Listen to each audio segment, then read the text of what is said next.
how to answer people who criticize the penalty of zina in Islam.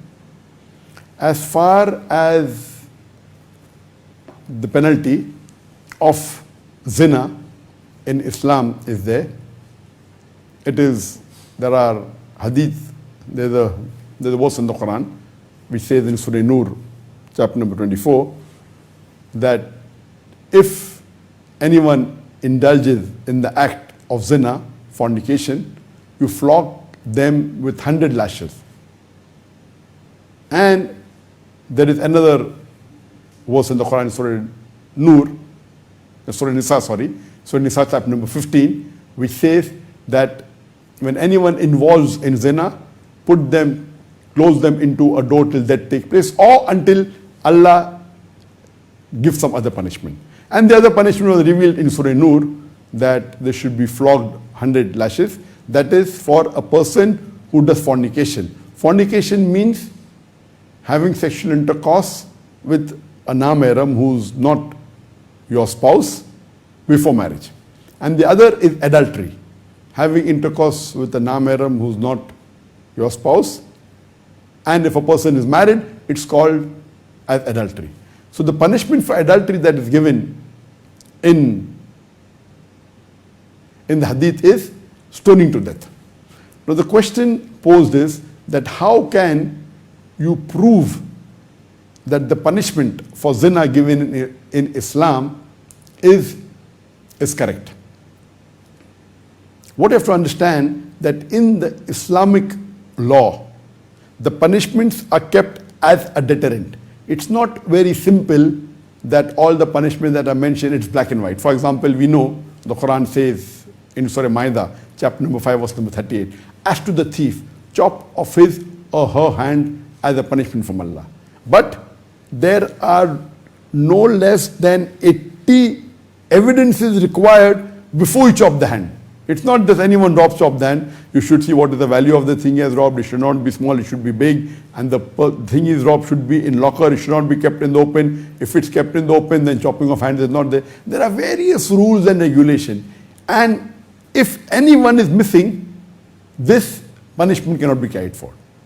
Similarly, for zina, the punishment, as I mentioned, is 100 lashes if he or she is not married, and stoning to death if he or she is married. Now, when we read the hadith of the Prophet, there are hardly one or two hadith, hadith, in which this punishment of stoning to death was given.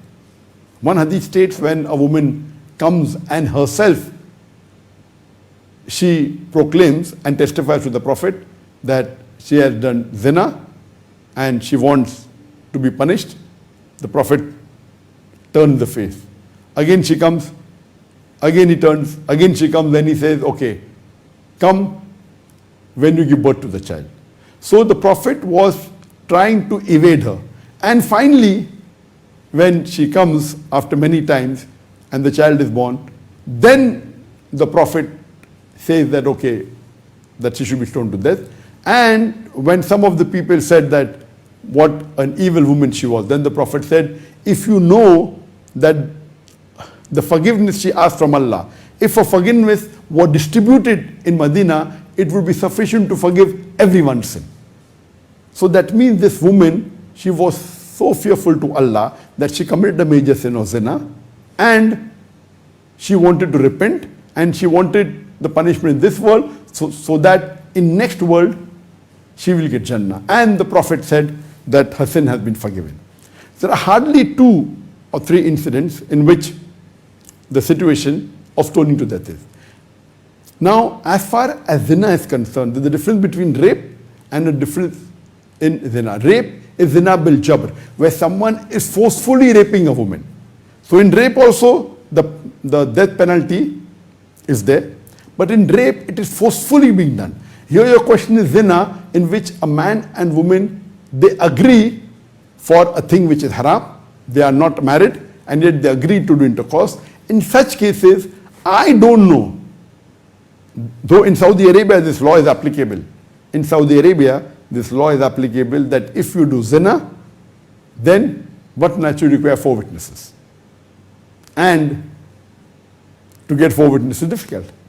So this punishment is more of a deterrent. And even there are cases in Saudi Arabia that if a man or a woman, if they come and tell to the judge that, okay, they have done zina, so the judge, because I've interacted with many judges in Saudi Arabia, so they said that then we give a break.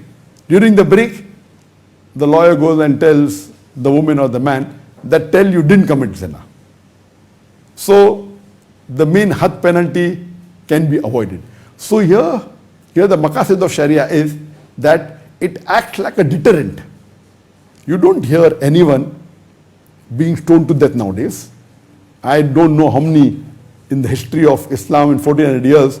There may be very few cases that you might have found that death penalty has been given for zina, for fornication. Yes, for rape, there are many. But zina means voluntary, a man and a woman who are not husband and wife, they do fornication or adultery. You have not heard of the death penalty being given because the maqasid of Sharia is more it is as a deterrent. And because of that, mashallah, this evil in society, that is fornication and adultery, it is a heinous crime. It's a heinous sin. It is the 10th major sin in Islam.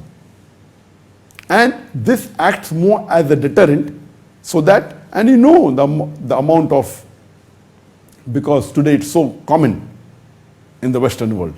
In the Western world, it's very common for a woman to have sex before she's married. It's extremely common. According to statistics, more than 95% of the women, before they pass the university, they lose their virginity.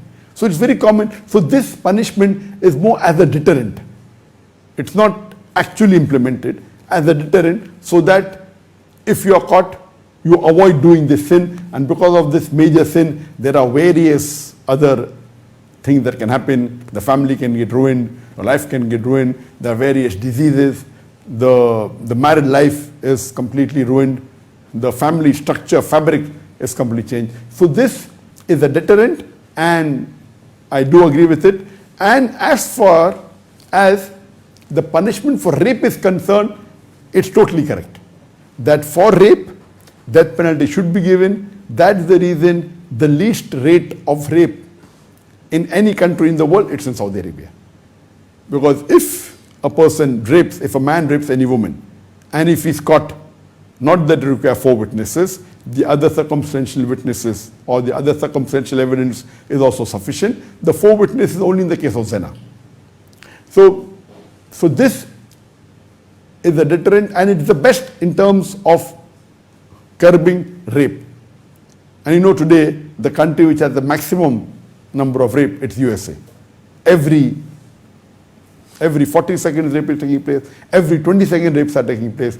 If you implement this rule, that if the rapist is put to death, inshallah, even in America or Western countries, the rate of rape would decrease. Hope that answers the question.